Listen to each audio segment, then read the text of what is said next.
they grew up together. So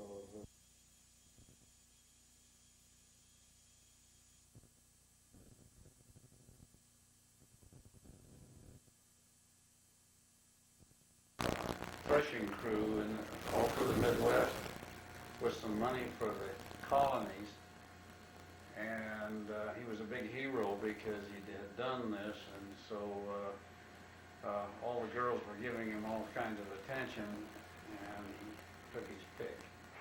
What's a threshing hold? A threshing machine. Uh-huh. It's not a threshing hold, it's a threshing machine. It cuts the wheat, runs it through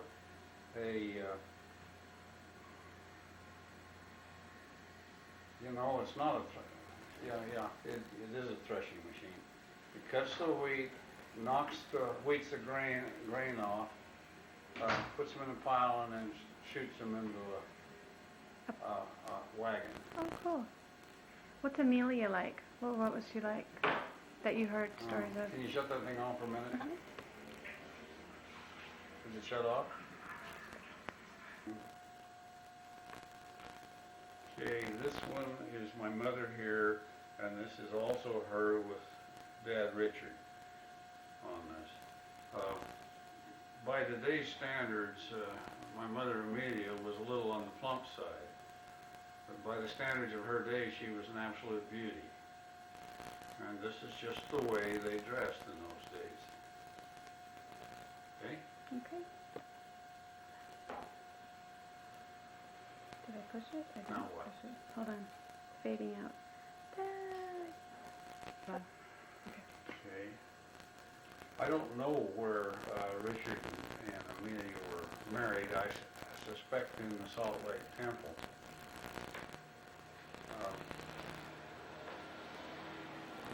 They could have been married down in Mexico because at that time they were doing marriages down there. There was general authority there when that happened. How many kids did they have? 5, 6. So your oldest? 3 of them died while children. Richard was the oldest one that I knew. Richard died in the Second World War. He was a Marine medic. Well, let's put it this way for those who are purists. He was a Navy medic assigned to the Marines, so he wore a Marine uniform on that. And they were being attacked by the Japanese with artillery, the and being a medic, he needed some water for his patients, the people who were injured. So he crawled through the fire, the artillery fire, down to the water, got the water, brought the water almost back to where they were, and when a chance artillery shell from the Japanese uprooted the tree, and the tree fell on him and killed him. They were able to get the water for the Navy, for the injured Marines. Did you tell them where this was? The camera's on. Okay. I'm trying to remember, New Guinea. It was in New Guinea. There was the Australians were leading a charge up the side of the mountain. They're supposed to be leading a charge, but in reality there was a battalion of Marines in front of the Australians. And this was the ones. They succeeded, incidentally, in driving the Japanese clear down to Port Moresby on the other side, and then driving them right off the island. But I got this information from a letter sent to the family by Richard's Marine battalion commander. The Burr was the second brother, who was 3 years older than me, and he was a naval radio man. He never actually got under fire. And then I was the third one. There were just 3 of us when I was old enough to understand what was going on. and I got into the Army and the engineers. Now, what else was it you wanted? Your siblings that. The rest of them had died by the time that I came along. So you're the youngest. I'm the youngest of that family. How did your mom die? There are several stories. I saw a letter from the Mexican government in which the Mexican doctor who did the autopsy said she died of rigor mortis, which is a little bit odd. Even people who aren't doctors know that people don't die of rigor mortis. My aunt, or my stepmother, Anna, said that Amelia died of food poisoning from what she thought was a bad bottle of string beans. Vegetables are much harder to keep safe from going bad than fruits, because fruits have all that sugar in them, and that kills everything. So how did Anna and Ivans come to take care of you? Well, when my mother died, I was about 5 or 6 months old. My father, Richard, was the foreman of a railroad gang, a gang that was building the road bed for a railroad going across New Mexico. If you've ever been there, that's the most godforsaken place you've ever seen. Matter of fact, there's a town there called Lordsburg, and a local resident said to me the reason they called it Lordsburg is because they figured that nobody but the Lord would have it. It was that sort of situation. I was having some trouble. I was sick, and about 6 months old, and Dad Richard couldn't take care of me out there in the middle of the desert where the older kids were old enough to be taken care of. Okay, so I was staying in Mexico, in Colonial Juarez, with my grandparents on the Walser side. And there were no doctors down there that were worth having. And so Ivans and Anna prayed about it, and Mama says that she received a vision from my mother telling her, Anna, take care of my baby. Anna and Ivans then approached Richard, and it's my private opinion that Richard also had the same vision that Anna had, or a similar one to that, because he didn't put up any fight at all about it. It was uncharacteristic of Richard. He kept hold of what was his. So I went to live with Ivans and Anna, who lived in a town called Safford, where he was teaching junior college. Down in Arizona? Down in Arizona, Safford, Arizona. That's the same hometown that President Kimball came from. Well, he was your bishop, no? No, he was our state president. Your state president. By the time I was old enough to understand it, he was state president. He had been bishop, yes. At any rate, they took care of me, and even though Dad Richard married later on to Olida Gladney, I stayed with Ivans and Anna. So do you have other brothers and sisters? Well, when Dad Richard married Olida Gladney, he had 3 children. Valentine, Katru comes first. And then Valentine, and then Joseph. Since there were several other Josephs in the family, we called him Little Joe because he was only about 6 feet tall. The other Josephs were considerably taller on that. Okay, now Ivans and Anna, after I came to them, had 3 more children. They had Laurel, and they had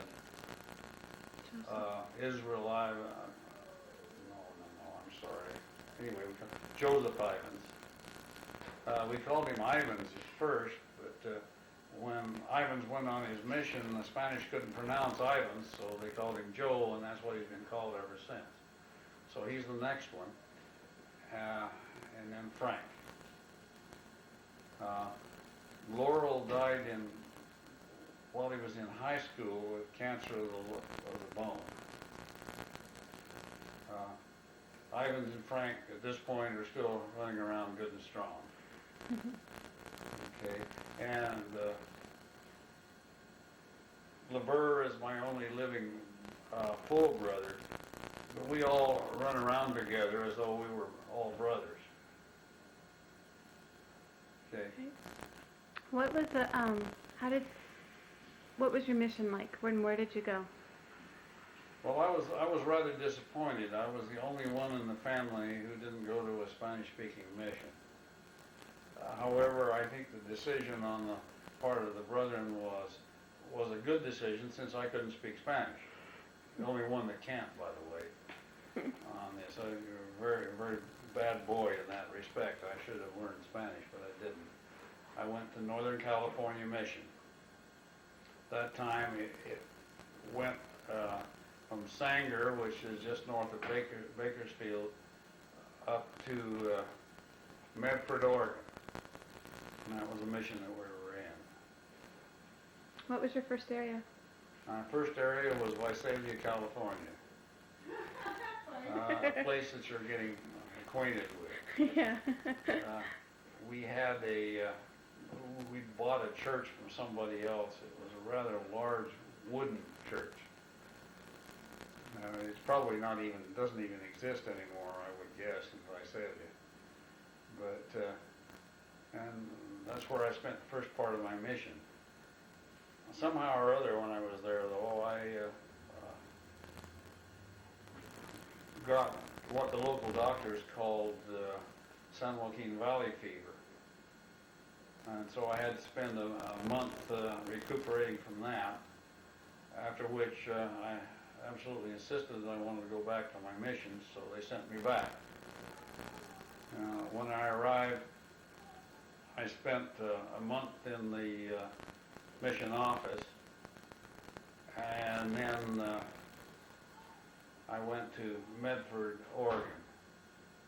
The mission president said that's as far away as we can get you from the San Joaquin Valley. So I went up there and had some very interesting times, but I don't think this is the place to, well, whatever you want. Sure, tell them. Talk about that. Well, I went to Medford because we were doing city directories at that time. This was right after the Second World War, and there were actually still people in California that thought Mormons had horns.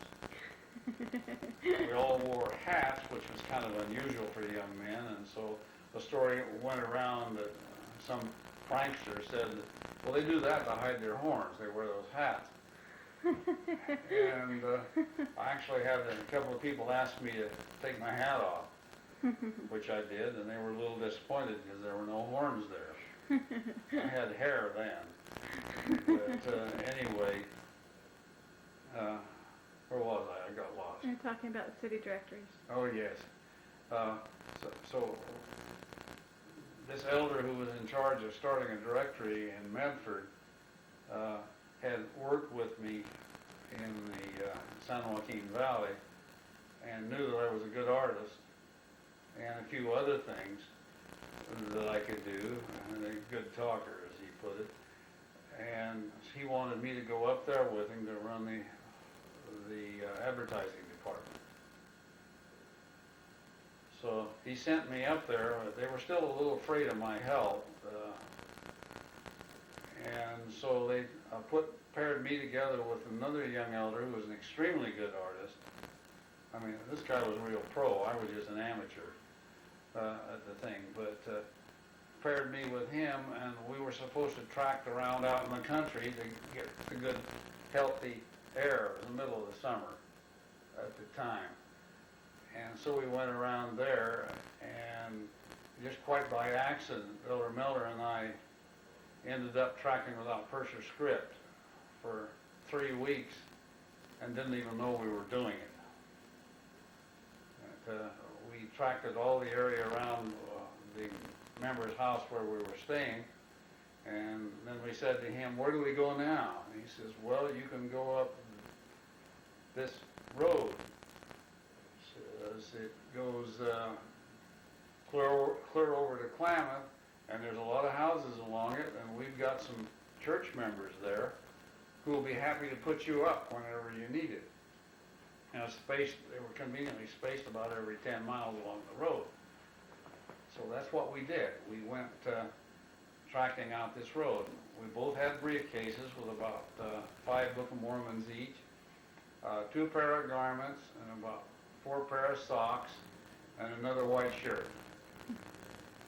And we went for 3 weeks without ever coming back, because every time we get to in the evening, the local member would come tracking us down to make sure that we made it to their house.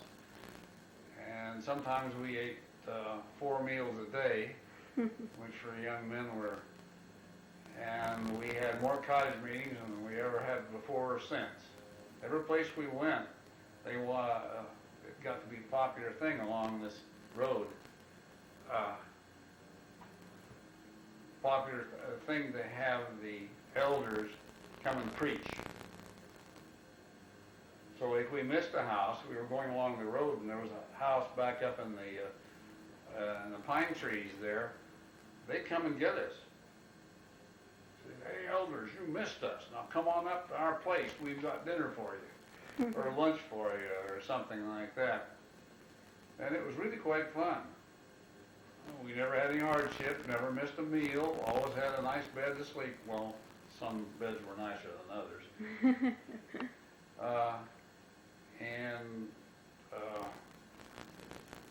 When I met with the branch president for that area, it was Gold Hill is what it was called, about 10 years later, he said they had a whole ward out there. So we apparently did a lot of good. If nothing else, we reactivated all the church members. Then Elder Gray came and got me. Got the 2 of us. Brought us back to start the advertising department.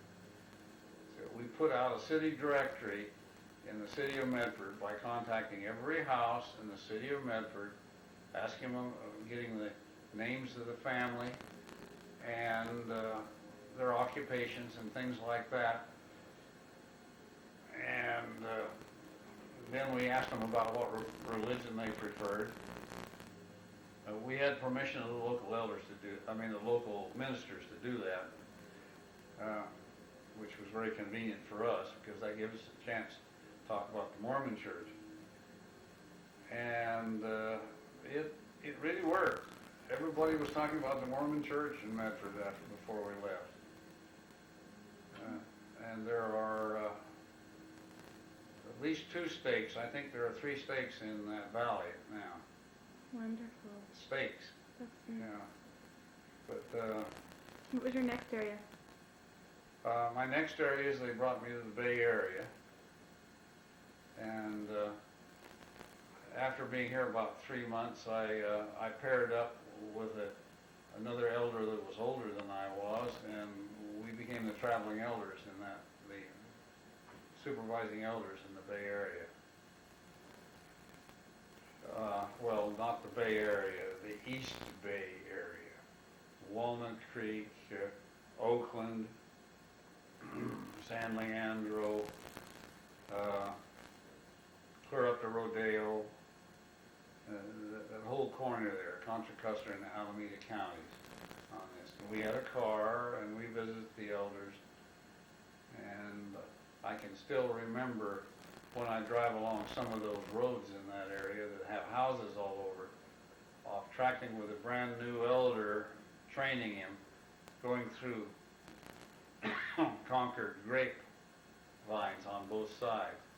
And one of the things I remember is that I was walking with this elder going grapevines on both sides, and you could see farmhouses about every quarter of a mile on one side or the other, and we were visiting them. But we were going down this road, and there were grapevines on both sides with great big Concord grapes, big ones, like that. And the young elder that I was with kept looking at them, and I'd shake my head and say no. So we'd go along a little while longer, and he'd look again, and I'd say no. And about the third time I did that, a voice from down in the grape says, "Oh, for heaven's sakes, let him have one." It was the farmer backing his grapes, doing something with it, and he gave us this great big bunch of Concord grapes. After we'd gone a couple of miles, we were so tired of those grapes. I mean, they're delicious, but they were so big that we finally left it on the side of the road. Yeah. Wasn't there a story that you had about meeting a family that didn't speak English? Yes. That's kind of a long story, though. Okay, we'll keep going then. And when you got home off your mission, how did you meet Barbara? Well, I knew Barbara before I left on the mission. Matter of fact, I was engaged to her. Oh, so you're an engaged missionary. Yeah, and she sent me back a ring. Oh. But while I was in the hospital recuperating from the San Joaquin Valley fever, I talked her into taking it back. I have mixed feelings about my having done that, but we'll leave that alone for right now. Do you want to know what happened after I came off my mission? Yeah. Yeah. You got married, obviously.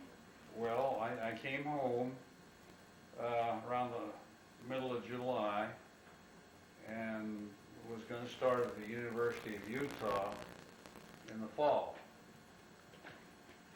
And so I had a chance to work, so I went over to El Paso and worked in construction. Got quite a bit of money because I was able to earn a lot more money in construction than I would be working in a retail store or something like that, in an office. Got quite a bit of money and courted Barbara. And finally we decided to get married, and we did. And then we went to Utah, to the University of Utah. And how many children did you have? Barbara and I had 5 children. Well, it wasn't a particularly happy ending, unfortunately. Well, tell us about your 5 children. Your first 5. I have to be careful how I say this because I may not use the right words, but Barbara and her family were afflicted with what I would describe as severe depression and some things like that. Some of them, almost all of the women in the family, including my 3 girls, were afflicted with it with a certain degree. And Barbara had it real bad. And I just didn't know how to handle this kind of problem. Basically what it amounted to, after 5 children, she decided she'd had enough on this thing. And she was having severe depressions, and the doctor suggested to her that she go to work and have the kids taken care of during the day. It's 5 of them. And the very next Sunday, General Authority talked in conference and preached loudly against working mothers. And I talked her out of working because I figured that wasn't what the Lord wanted. But as it turns out, that probably would have been the solution to the problem she had, is to get her out where she can have a chance to think. But anyway, the whole thing ended in a divorce. Tell us about your 5 kids. Well, there's Amy. Just as solid a cute little blonde as you would ever want to know. And then the next one was William. He's in Montana right now. with his children. And then there was April, and she was what I would describe as the house mother. I don't know whether she'd be offended by that term, but the rest of the kids would agree with it. She just sort of mothered everybody. And then there was Laura, and then Clifford. The two boys both went on missions.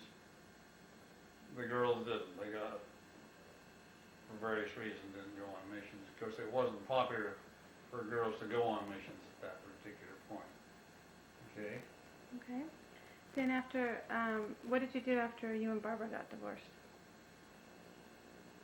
Well, obviously I lived single. Where did you go? We were in Sunnyvale at the time, and I stayed in Sunnyvale with the ward there. So I could go to that ward. And Barbara's father came and got her, packed her up, and took her back to Mesa for the kids.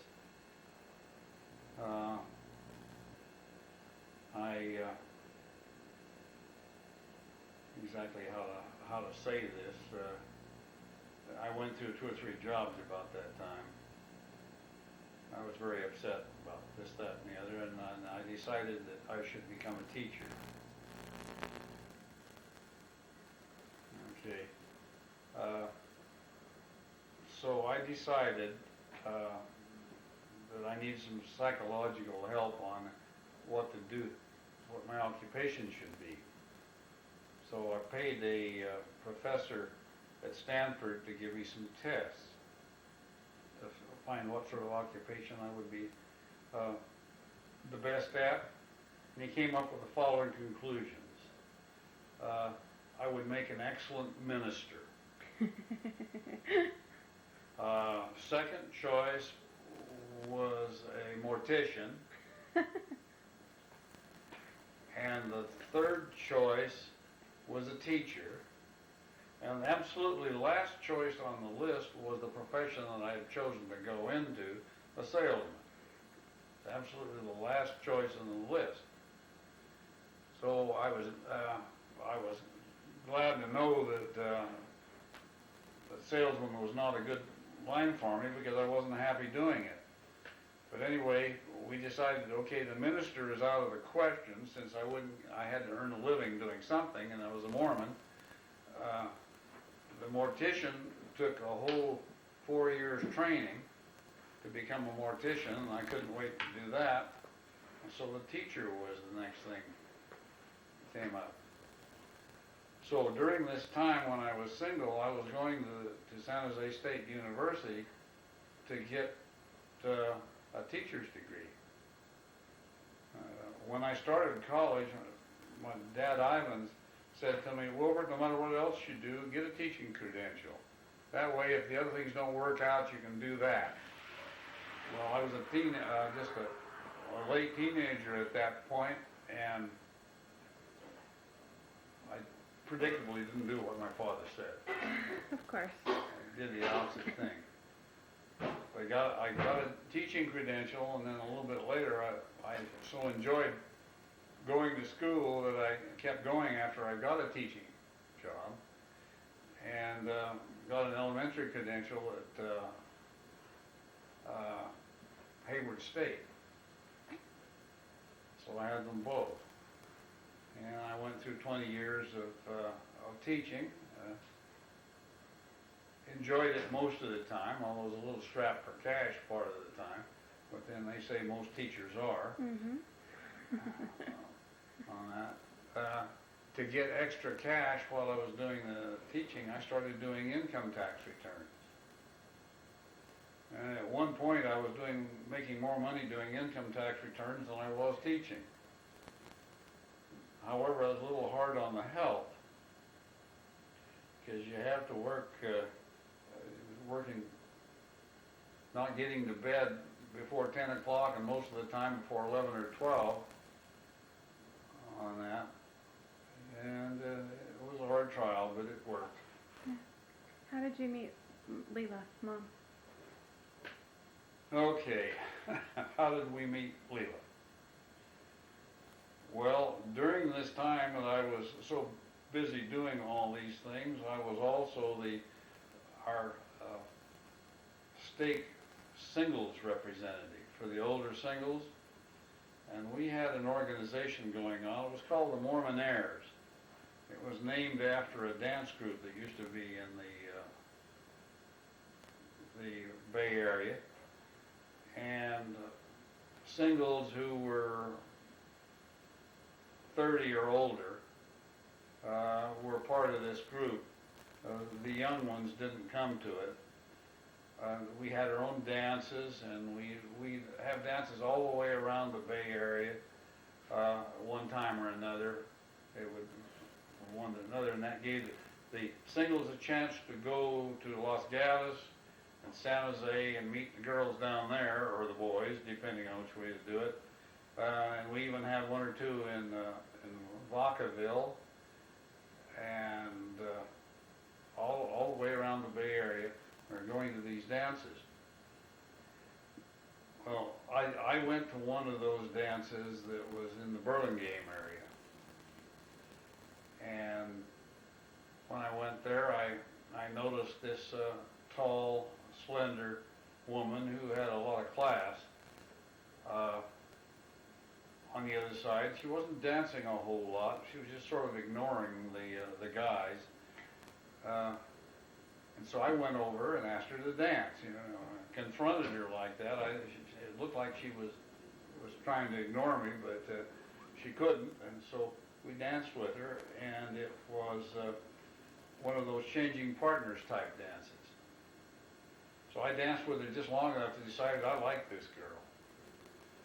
And then we changed partners. And she got away from me. I didn't get a chance to dance with her again in that dance. And so I decided that as soon as that dance was over and we started another one, I beat it over there and asked her for another dance. And she accepted quite readily, which made me feel nice on that. And we danced mostly the rest of the night that way. But it seems that she'd had a very unsuccessful or unsatisfactory experience in an engagement, and she would just as soon have done without men about that point. But I succeeded in changing her mind, and we got married. Where did you get married? Well, at that time there wasn't an Oakland temple,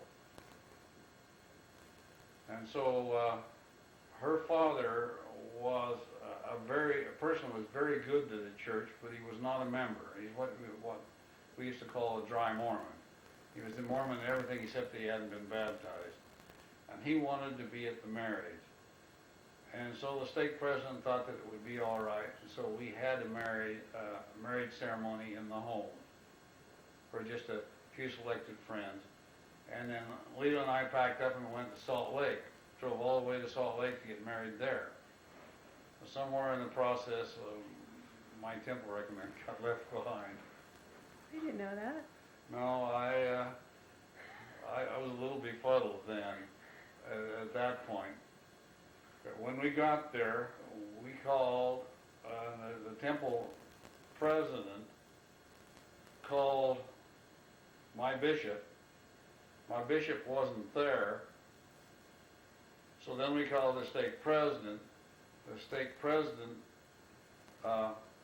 said, well, he could approve it over the telephone, or he could send the paperwork by courier. They didn't have FedEx in those days on that.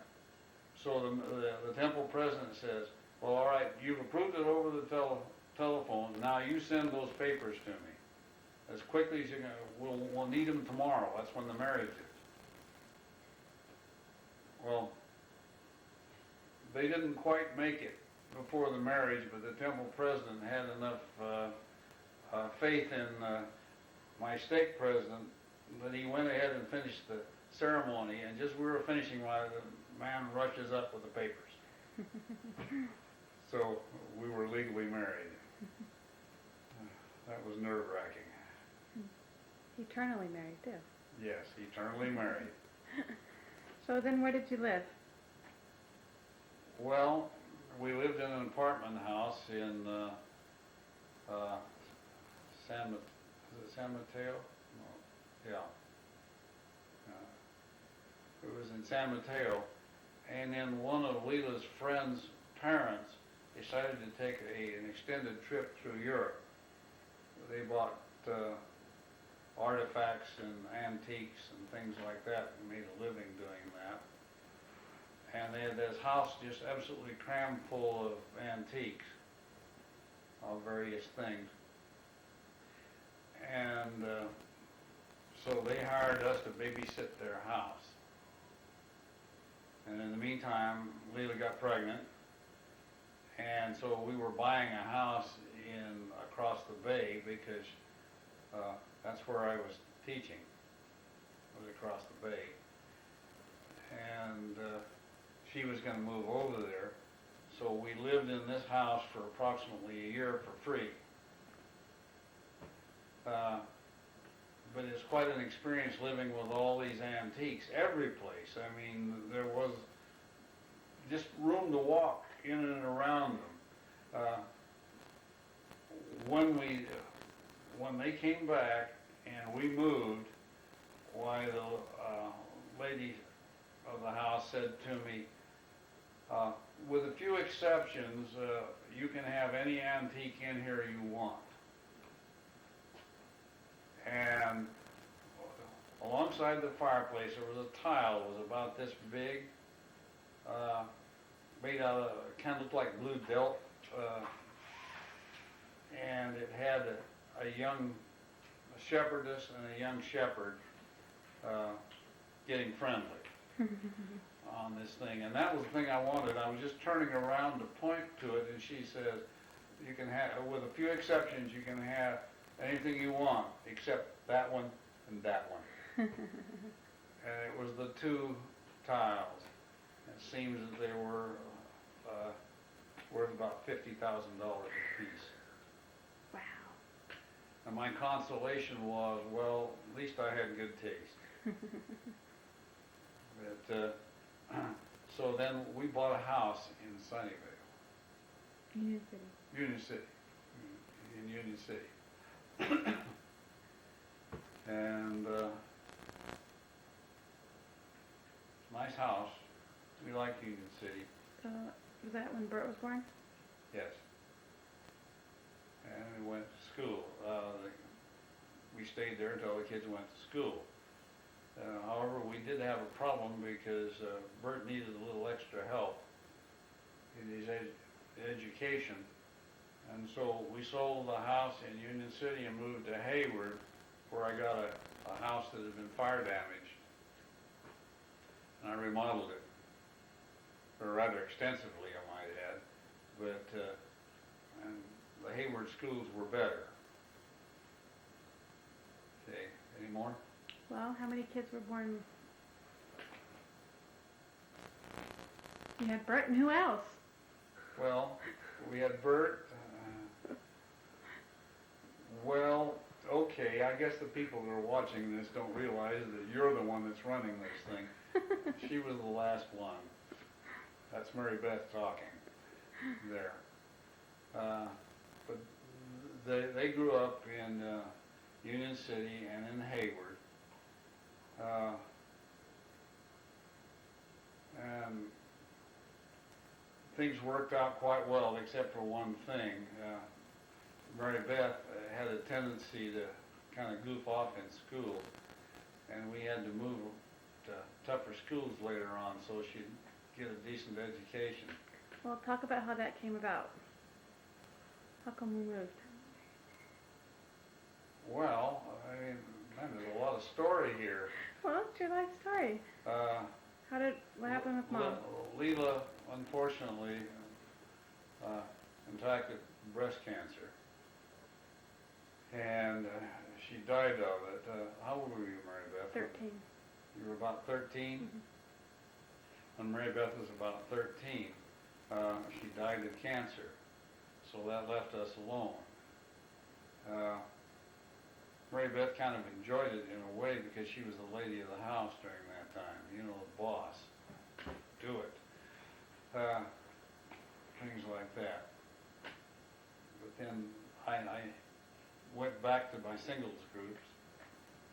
And how'd you meet Evelyn? Huh? How did you meet Evelyn? Well, interesting story there too. Okay. I'd been sort of toying with dating this blonde that was a really good dancer. She was a good dancer, but she didn't seem to mind that I wasn't a very good dancer, and I liked that because I wasn't. But she lived in Los Gatos, and I lived in Hayward, and I didn't ask her for a date, and so she told me, "You better come to this Los Gatos dance." So I did. And when I got to the Los Gatos dance, the blonde that I'd come to meet wasn't there.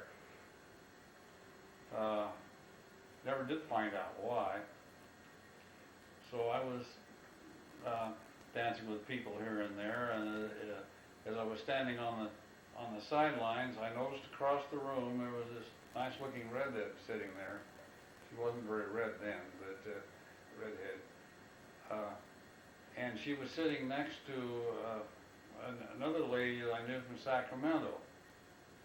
And so I decided I was going to go over and ask the gal from Sacramento to dance. But the gal from Sacramento had this problem that she couldn't stop talking.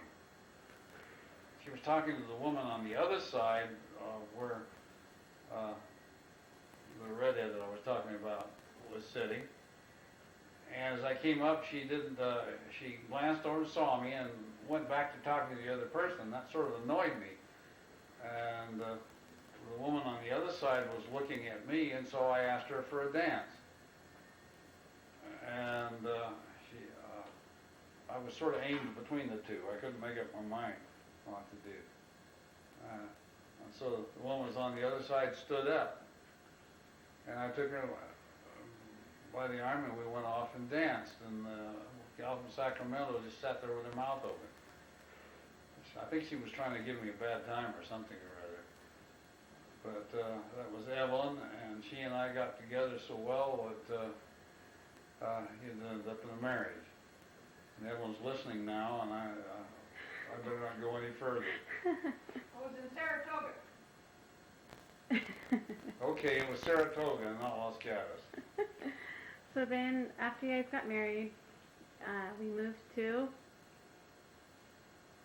We were in Hayward, and the decision was made that Mary Beth needed a challenge in school. And besides, Evelyn wanted to go back to her old house. And so we moved to Alamo or Danville, depending on how you draw the line. And I think the shock to Mary Beth was really, really strong, because this was a tough school that they were going to. I'd done some student teaching there at one time, and I knew how tough it was. But in the long run, everything seemed to work out all right. So we moved from Hayward. I sold my house, invested the money for income, and moved to Alamo. Next. Next, you guys was on a mission. Oh, yes. Okay. Years later, we retire. End of story. Theoretically, all our kids are out of the house. Everybody was married except for me. Except for you, yeah. Okay. And you finally decided to get to work and graduate. Get an education. Yeah, and she did too, by golly. I was really proud of her. But anyway, so we went on a mission. We decided that we wanted to do a genealogy mission, and I always had the direct approach with things. When we decided we wanted to go on a genealogy mission, and we wanted to go to London, I found out who was making the calls for that, for genealogy, and I talked to the person directly. and he found out we wanted to go to England on a mission, and so he called the Oakland Genealogical Library, which is a pretty good sized library for those of you that don't know, to find out just how good we were. He must have liked what he found out, because he called us back a little bit later saying there was only one place where he had an opening, and that was at the London Genealogy Library, which was kind of the flagship of the Europe Genealogy Libraries. And could we come next month? Unfortunately, Evelyn had 1 or 2 months yet to teach before she retired from her teaching. And so they wanted us bad enough that they were willing to wait. But we had to send our application directly to him from the stake president. The stake president wasn't sure he was supposed to do that, but he did it on that. So we got called to the London mission. We went there, spent 18 months, and really had a good time doing it.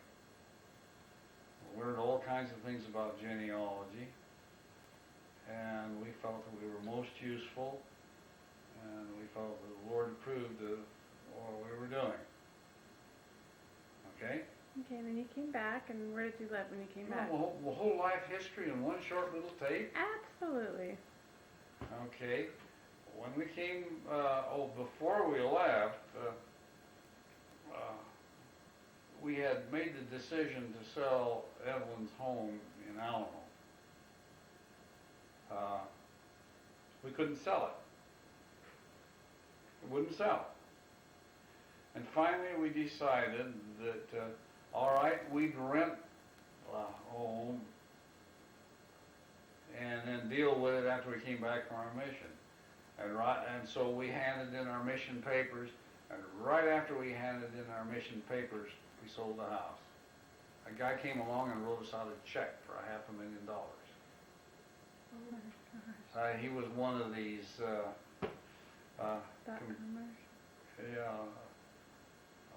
computer whiz, whatever, he was writing software, and he wrote us out that check, and that's the biggest check I've ever seen in my hand at that time. Okay, now we had this money we had to invest, because if we just paid income tax on a whole $500,000, we wouldn't have we'd lose half of it to the income tax.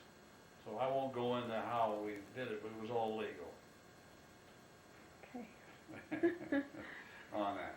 Okay, so we bought a house in San Diego with part of the money. Because that's where we decided we wanted to go. So when we came back, we moved everything to San Diego, and that was a frenetic experience, moving everything down there. Got it all down there, and we lived down there, and one of the problems with being down there, aside from the fact that the weather wasn't what we thought it would be, it was much colder than we thought it would be, was that we were too far from our children. So we decided to come back. You are now living? So we sold our house in San Diego, did that very well, bought a house in Brentwood, California. Now that's Brentwood in Northern California, not a rich housing development in Los Angeles. It's in Northern California. So we bought a house up here on a golf course. We have a lake right out our backyard where we can watch the golfers hit their balls into the lake and speak kind, soft words about the occurrence. And we're really quite enjoying it here. And this is where this film is being taken. What is your current calling in the Lord?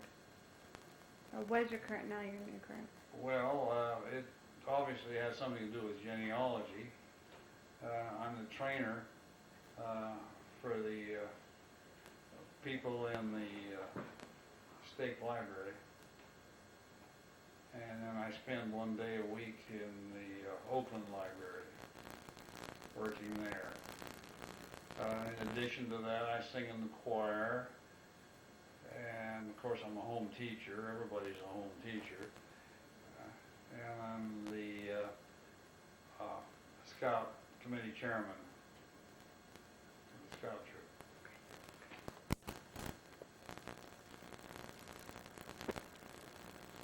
1929, 2 weeks after the Depression started, so my whole young life was affected by the Depression and then later by the war. Farmington was a small town, and I felt like a fish out of water as I got older. I was the oldest of 9 children and had to spend most of my time helping in the house, take care of the children, cooking and cleaning and so forth. And the youngest 2 children of the 9 were born when I was in high school, so I had to spend a lot of time in high school working after school and on Saturdays at home. My mother and I put up about 2,000 quarts of fruit and vegetables every summer, and she did the sewing and I did a lot of the editing. Most people were poor during the Depression. And before my dad passed the bar, he earned $20 a month as the town clerk. And then he passed the bar and began to practice. And when I was about 6 or 7 years old, we finally got a house that had a bathroom and running cold and hot water. Prior to that time, we had to take a bath in the kitchen on Saturday night with water that was lugged up the hill from the spring and heated on the wood stove. So we felt pretty luxurious when we had the luxury of a bathroom and cold and hot running water and a furnace. And we were quite comfortable, and the house was enlarged. It never was big enough for that many children, but it was larger. Eggs were 10 cents a dozen, and we raised a lot of chickens, and so we'd take the eggs up to the nearest little grocery store and exchange them for some food. But we raised most everything we ate. We only bought salt and sugar and so forth. One time I took some eggs up to the grocery store and exchanged them for some candy bars. But of course my folks were told about that, so that was the end of it. That was the only oddly thing I could think of that I did when I was a kid. The Depression more or less ended with the beginning of World War II. There was demand for lots of war material, and Farmington's county, San Juan County, had lots and lots of minerals, vanadium and helium and gas and oil and coal that were all needed for the war efforts. So a lot of people were brought in to do the mining and so forth. So the town changed its nature from a small orchard areas to more or less oil and gas town. There were very, very few Mormons when I was a child. We had a little teeny tiny branch, and my father was the first branch president, and then he was the bishop, and managed, in spite of terrific odds, to get a chapel built in Farmington. Finished about 1937, somewhere around there, 38. And then more Mormons began to move there. It was not a Mormon town. In fact, there was a lot of anti-Mormon sentiment in that town. They used to tease the Mormon boys really, really badly at school, I remember. And Dad said a lot of people would have turned over in their graves if they'd known their grandchildren were going to marry Mormon girls. Anyway, I got in high school, and I always enjoyed school and did really well at it. And I graduated as valedictorian in 1947 after the war was over. I can remember when Pearl Harbor happened in 1941, and one of my friends, her mother said, "Oh, we can beat those Japs in 6 weeks." Well, in 6 weeks, the Japanese conquered more of the Earth's area than any other nation in history. Most of it being water, but it extended thousands and thousands of miles conquered. And of course the war took 4 years, and we even thought it might last another 2 years until the atomic bomb put an end to the war. We knew 3 boys who were captured in the Philippines and put on the death march, and only 2 of them came back, and one of them was an Indian, and he said to the white boy's mother, "Your boy was too soft, he couldn't eat the worms and grubs and hardships," so he did. The other boy seems to have survived all right. Most Most of the boys were gone to the war, so if we dated at all, we had to date a boy our age, which wasn't very satisfactory. In fact, I hardly ever dated a boy even from my hometown. I dated through high school a boy from nearby town. Kirtland was 10 miles away. And then when he went on a mission, he died in the mission field. Meanwhile, I'd gone to college, and I made the mistake of going to a university that didn't have any Mormon kids either. So I didn't grow up around Mormons, and I didn't have Mormons in college, and my roommates weren't Mormon. And there weren't any Mormons to date, so I was dating non-members when I was there in college for a couple of years. Then Dad decided it was a waste of money to send a girl to college, so I went to work, and he wanted me to stay in Farmington. I wanted to go to California. And he said, oh, people just think the grass is greener on the other side of the street. And I said, Dad, I've been there, I know it's greener. And off I went. So I was 19 when I went to Sacramento and got a job and saved up my money to go back to college. I got accepted to the University of California, and I'd been wanting to go on a mission, and they kept telling me I was too young. I wasn't 23 yet. So when I turned 21, I tried again, and for about 4 or 5 months, they lowered the age limit to 21 because of the Korean War. For some strange reason, they put it back up to 23 after a while, even though the war wasn't over. So anyway, I got to go, and I was one of the youngest girls in the mission field there. But that was the first time I ever really felt at home was when I entered the mission home. And we had a really, really good time. There were 6 of us girls went to New England all at once, and 3 boys that were from other states that weren't so hard as Utah on the drag board problem. So I had a wonderful mission. I had spent time in New Hampshire first, and then was sent to Connecticut, and served in Hartford, Connecticut 6 months, and then in Milford, Connecticut for 6 or 7 months. And there we had great success because it was a small town with lots of young families and affordable housing projects.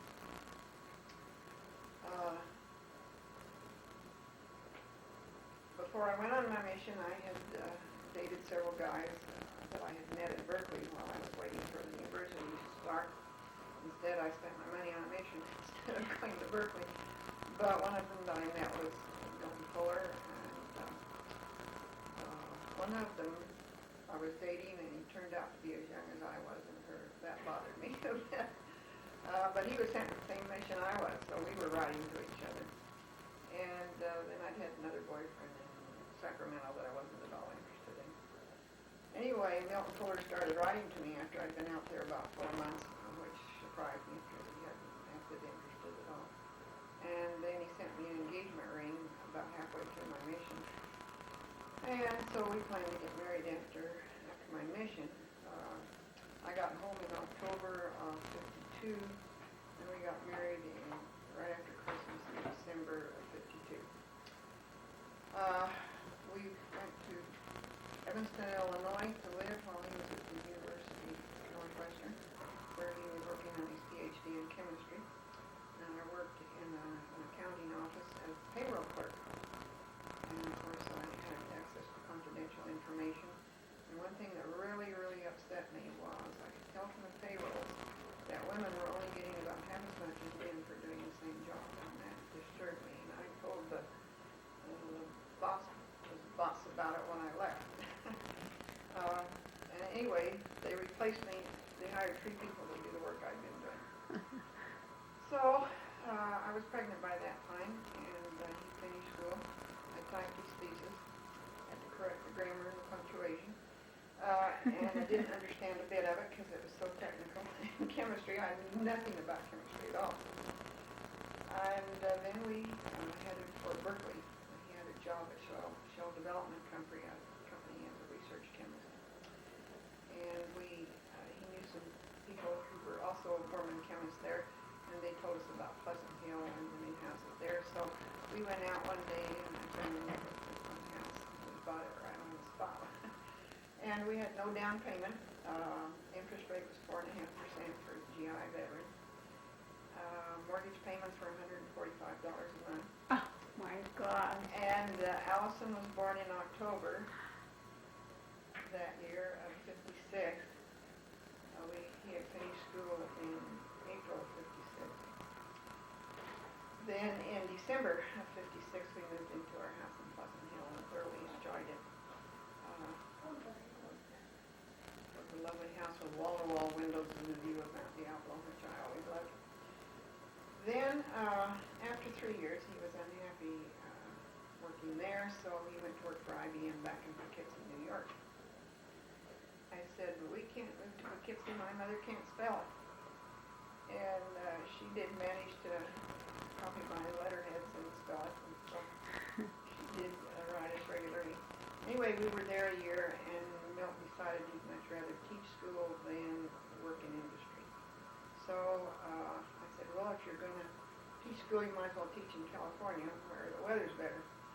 So he applied and got a job at the University of Pacific for half as much money as he'd been making in Poughkeepsie, New York, working for IBM. So that was a real cut. And he taught there for 3 years. They were taking advantage of him because they were having him teach almost twice as many classes as the college teacher was supposed to have to teach. And one class they gave him was 2 weeks before school started. Well, it was only a week because they were already registering. And they gave him a class in thermodynamics, which is the hardest class in college, probably. But he could do it all. It was hard, but he did it all. And meanwhile, we decided that I would go back to school because that would reduce his insurance worries. That if I had a way of making a living, then he wouldn't have to carry so much insurance. So I started back to school and graduated from the University of Pacific. So here I was, a returned Mormon missionary, graduating from a Methodist college. We had to take an Old Testament class and a New Testament class. The Old Testament class was taught by a Jewish rabbi who didn't believe in prophecy. And the New Testament class was taught by a Methodist minister who didn't believe in the resurrection. Oh, goodness. So that was quite revealing to become aware of what was being taught. Of course, I learned that in the mission field already, that they weren't teaching what was in the Bible. Anyway, at that point, we moved to Dublin, and he took a job as a teacher at the University of California, State University of California at Hayward, and was in the chemistry department there for 20 years. And we lived in Dublin 7 years. Brandy had been born in Walnut Creek before we went to Poughkeepsie, and Tammy had been born in Stockton while he was teaching in Stockton. And so by the time we moved to Dublin, we had 3 children, and I was still going to school after graduating from the University of Pacific. I went to Hayward to get my teaching credential, and then I went to San Jose State to get my master's degree in history. The best history teachers I had were at the University of Pacific, as it turns out. They were really, really good, and I hadn't been interested in history until I'd taken my first Western Civ class in Stockton. And I walked out of that class an hour later and said, that's what I want to be, a history teacher. And I was 30 years old with 3 kids, and hadn't even known I was interested in history. So I became a history teacher at Chicago College in Hayward. And I taught there and in their branch campus in Las Positas and Livermore. I taught there for 27 years part-time. I had wonderful classes. I really enjoyed my students. It never got boring. I never felt like I knew it all because there was always something to learn, something new, find out about history that always enthralled me, and I'm still reading history books all the time. I'm even rereading some that I've read before, or historical novels I always enjoyed too. After we were in Dublin 7 years, we moved to Danville, and we bought a lot that had a good view of Mount Diablo and had a house built. Meanwhile, Milt had received Fulbright teaching grant to teach in Pakistan for a year. So he left for Pakistan in 71, in August 71. I had been granted the full-time job for 1 semester of replacing a teacher at Chicago College, so I had to stay until January. And meanwhile, I had a contractor arranged to build a house in Danville. Well, we got it finished the night before I was to leave for Pakistan. moved all our stuff into the downstairs room and rented the upstairs before I left. So a couple that later joined the church down the street they moved. And the children and I, well, two children. Tammy stayed with her Aunt Mary in Santa Rosa, and Allison was 15 and Randy was 13, and we took off for Pakistan. And of course this meant we were going around the world, which was a pretty exciting experience for us as well as it was for him. And he prepared things for us when we got there. So the kids and I stopped in Hawaii, and we went to Japan, Tokyo, and we went to see Mount Fujiyama, and it was all soft in the fog. So we didn't see much except from the airplane. We went to Hong Kong, and then we went to Bangkok in Thailand, then we went to India and Pakistan.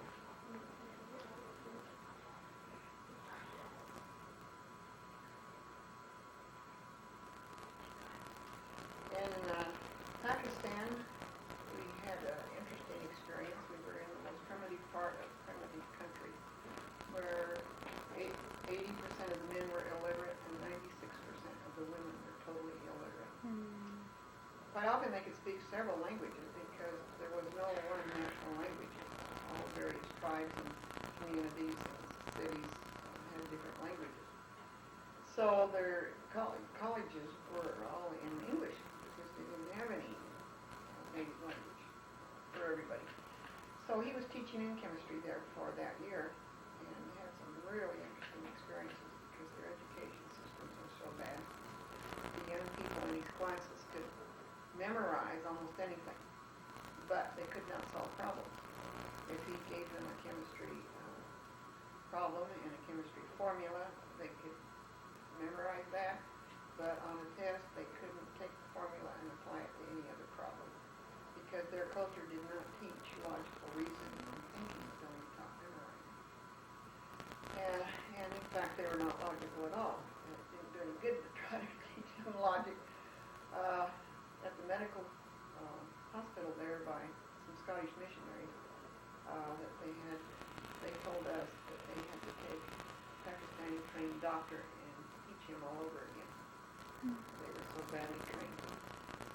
We did make friends with several Pakistani men who'd married Western girls. One of them had married a girl from England, and one had married a girl from Michigan, and they became our best friends, and they were really, really interesting. It was a cultural shock, much more so than Mexico, fortunately. We had been in Mexico one summer earlier, about 64, I guess, with my folks when they lived down there for 3 years, and we had got used to some of the cultural shock, but Mexico was 50 years behind the time. Pakistan was 500 years behind the time. The women still wore veils over their heads, totally unseeable. Even where their eyes were was crossed with a veil, so you couldn't see their eyes even. And you couldn't take pictures of the women. We were living right on campus. We were quite comfortable because the American embassy there, and the consulate, had arranged for us to get a house on campus with they got some furniture and some rugs for us there. And then they'd arranged for servants to work for us. And the kitchen was nothing but a concrete shelf with a burner on it, burner on it. And we rented a refrigerator for $75 a month. Nobody had refrigerators in Pakistan to speak of. The climate was very, very hot in summer, but we didn't actually stay during the summer. It got hot by the 1st of May, though. It had been British occupied for 100 years. That part of the world had been, so the railroads and the libraries and the hospitals and everything were geared to the British system. And of course they drove on the wrong side of the road as well. The Pakistanis had a war while Milt was there before the rest of us got there that lasted 13 days. They shot each other's airplanes all down and then they called it quits. But they've been hostile with India the entire more than 50 years since they separated and the British pulled out. At any rate, it was an eye-opener for the kids. They had never seen that kind of world. It was so poverty-stricken. They told us not to pay the servants any more than the going rate because so they'd have a hard time after we left. So we paid the butler got $18 a month, the cook $18 a month, and the chauffeur $18 a month, and then the gardener I think got $10 or $12 a month, and the other two were part-time, the washerman and the cleaning man. And I don't remember how much they got paid, but the butler literally had to raise a family on $18 a month. He took us to his house one time, which was a mud room with one door, no window, with a mud-walled enclosure for the open-air cooking. And I could meet his wife, but none of the men in the family could meet any of the women in any of these families unless they were Western women that had been educated in the West or something. I felt really sorry for women there. You know, it's a bad situation. And it hasn't got any better as far as I can tell from the time I've been there. They couldn't build schools. When children did go to schools, we saw them sitting in the dirt, making their letters in dirt with a stick. And they had no books to read. Only the upper class got any kind of high school or college education. And even then, they couldn't get jobs when they got college education because there was no industry. There was nothing that Pakistan was producing that anybody wanted to buy anymore. The quality of their workmanship was dreadful. So, we did quite a bit of traveling, but we found that anytime we traveled overnight, we'd get sick. At least one of us would get sick from the germs because they didn't understand the concept of germs. So we'd take our own food and cook would boil our water all the time. Always we'd take our own food and water and go for the day and we'd be all right. So we went up into the mountains and we could see 23,000-foot peaks from where we were on the campus. The whole area was surrounded by the Himalaya mountains, very, very high peaks. We did take one trip up to Afghanistan on the Khyber Pass. The Khyber Pass was only 7 miles from the campus. They had big signs on the highway, as big as the wall of the room, and it said, "Do not cross this highway after 5 p.m. Do not leave this highway. Do not take pictures of the window, of the women. Your life was in danger if you did any of those things." And the servants we had were all from the Pathan tribes that lived across the mountains of Pakistan and Afghanistan area. They were tall and they were light-skinned. They didn't look like anybody from southern India at all. Now, some of them had blue eyes. They claimed that that was because Alexander the Great and his soldiers went through there. At any rate, they also believe they're descended from King Saul of the Bible. And even though they're Muslims, of course, they believe the Old Testament, and they even believe that Christ was a teacher. They are very strict Muslims, by and large. The Afghani tribes were never controlled by the British. Those Pathan tribes were only controlled by Pakistan by bribing the chieftain of the tribe to keep the peace. And they couldn't even guarantee your safety crossing those highways at night. So anyway, when the Russians, after we left, the Russians moved into Afghanistan, and I predicted, there's no way those Russians are going to control those Afghanis. Nobody's ever controlled them. So sure enough, after 10 years, the Russians finally gave up, and then I said, now you watch, they'll fight each other. And they've been fighting each other ever since. So we had a really eye-opening experience of that part of the world. We came back to our new house, very glad to be home. But on the way, we had stopped in Athens and Rome and Karachi. We took off from Islamabad, Rawalpindi in Pakistan, went to Karachi, from there to Athens, and from there to Rome. On the plane from Athens to Rome was an American couple, and they said, "Oh, Athens was so primitive," and we just started laughing. Primitive compared to what? It was, to us, it was modern civilized world when we got to Athens. Anyway, we had a good time there, and in Rome, we went to see the Sistine Chapel. The kids had read the book about Michelangelo's paintings, and they were enthralled with it. And we went to see some of these statues and saw the Vatican and went and listened to the pulpit Wednesday afternoon. open hearing that they held. And then we went to Switzerland, to Zurich, and rented a car and drove around Switzerland and went up on some mountains on the tramways. Stayed overnight on the side of a mountain with gorgeous waterfalls off in the distance. Wasn't even a tourist area. So then we went to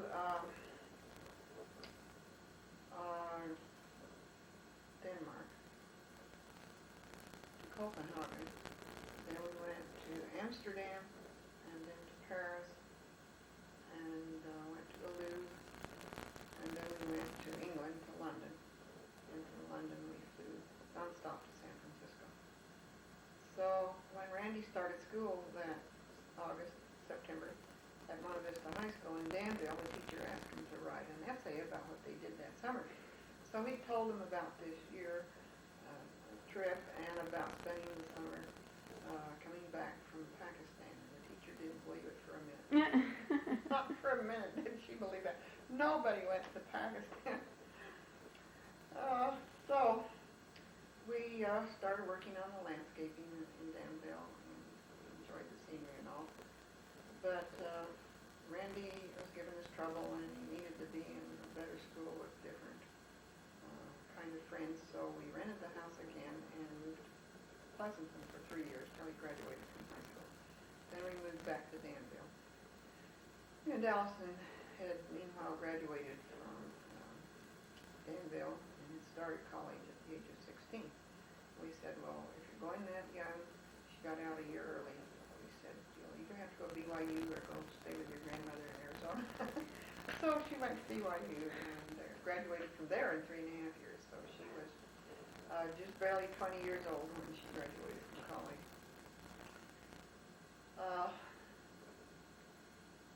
Randy went to university at Cal Poly.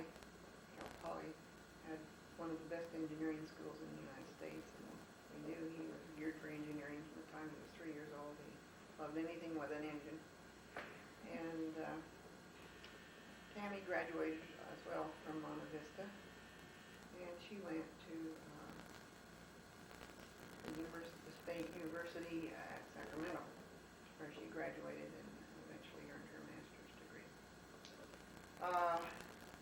By the time the children were all out of the home, things had gone not so well. We had enjoyed a lot of things together. We'd seen a lot of the world. We had gone to operas for 25 years. We had gone to theaters for that many years, musicals and plays. But just didn't seem to have anything in common. And there was a good deal of emptiness there. And finally Neil decided to leave. And he wasn't in good health. And so that left me alone, and the kids were gone. I invited my sister to live with us for a while, and Randy did come back and live for a while. And then my sister insisted I go with her to some of the singles things. Well, I wasn't ready for that, and I wasn't interested in doing that at all. And I had not the foggiest intention of ever getting married, and didn't ever think I would. And but she insisted I go to this day-long seminar, which had some really good speakers, so I went. And then that night she wanted to stay at the dance, and I said, oh, I don't need to stay at the dance. Well, she insisted, so I sat there waiting for her to get through. And that's when Wilbert came and asked me to dance, or I thought he asked me to dance. He held his hand out anyway. So we hit it off really well, because he would talk to me, and I was used to a man. I'd never been around a man that would talk before. And so Wilbert and I just hit it off, and we could talk about anything. We could talk about history, families, and everything else. Food time? So Wilbert wanted to get better acquainted, and came out to my house and took me out to lunch during the week. He wanted to see what I looked like in the daytime. Then I was going the next weekend down to see my daughter. He wanted to go somewhere, and I said, no, I promised my daughter I'd go last week. And my sister dragged me off to this dance, so in a conference, so I didn't go. So anyway, I went down there, and then later we started dating some more, and he got really serious. He said,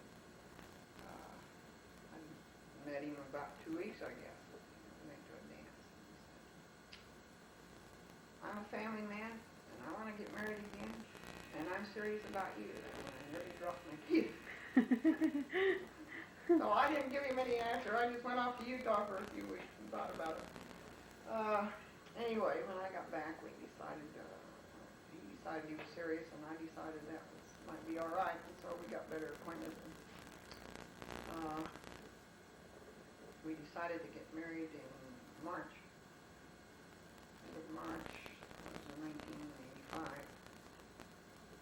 And he had 2 kids at home, Mary Beth and Bert. Bert was 16 and Mary Beth was 14 by that time. Fortunately, we weren't trying to merge 2 families.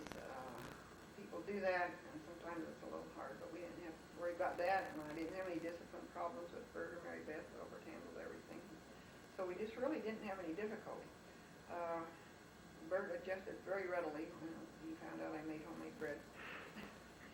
And Mary Beth was a little hesitant. I had to tease her one time when she got married and had a stepchild. I said, "You didn't want a stepmother, and now you're going to be a stepmother." And she laughed and said, "Well, now I know how to do it."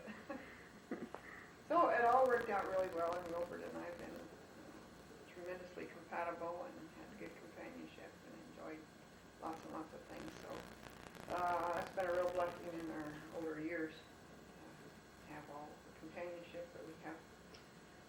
So when Wilbert decided to give up teaching, he had his own accounting business for about 10 years. And when we got to retirement age, he retired a year before I did, and then we wanted to go on a mission. We were pretty excited about it. We thought we should do a genealogy mission. We've been working in the Oakland Library as volunteers for 8 years. So we were excited about going to London, and it was a wonderful place to be, and we had all kinds of really, really interesting experiences. Met lots of interesting people. Lived in a horrible little apartment that was about as big as, well, it was one room with a 4x6 kitchen and a fold-down bed, and it gave me claustrophobia the whole time we were there, but managed to survive. When we got back, we went to San Diego County and thought we'd like living there, but we were too far from our kids, and we wasn't happy with the ward there. They didn't have any use for older people, and so we decided we better come back up to the Bay Area. And we probably never should have left the Bay Area. If I'd known it was foggy down in San Diego, I'd have never gone there, because I hate the fog. So we bought a house in retirement community in Somerset in Brentwood. I never thought I'd like a retirement community, but I really like this one. It's just very, very, very friendly and pleasant. And easy to live here. The only problem has been when we decided to come back, between us we had 5 children living up here, and now that Mary Beth's leaving, we're only going to have 1. Which has been kind of a low blow, but we're going to survive, I guess.